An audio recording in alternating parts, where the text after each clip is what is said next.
গরিব বেরিয়ে যায়, এই স্কুলে শুধু বড় লোকের বাচ্চারাই পড়বে, এখানে আমাদেরও পড়ার অধিকার আছে। প্রিন্সিপাল স্যার আসবে আর উনিও বলবে শুধু ধনীর বাচ্চারাই এখানে পড়বে, তোমাদের দুজনের কারোই বাচ্চা এই ক্লাসে পড়বে না। স্যার আমি আমার বাচ্চাকে এই স্কুলেই পড়াতে চাই। প্রিন্সিপাল স্যার আমিও চাই। তাহলে এটা নাও।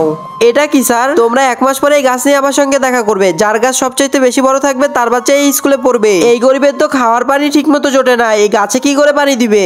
আমরা গরিব, দরকার হলে পানি কম খাবো, কিন্তু আমার মেয়েকে স্কুল থেকে বাদ দেওয়া যাবে না। ও তো স্কুল থেকে বের হবেই হবে, কারণ এই গাছকে এত ভালোবাসে আর এত পানি দিব যে ও ফুটতে বাধ্যই হবে। আরে 3 দিন হয়ে গেল, কিন্তু এখানে ছোট একটা পাতাও দেখা যাচ্ছে না। জায়গা বদলে দেখি, হয়তো বা এর ভিতরে মজা লাগতেছে না।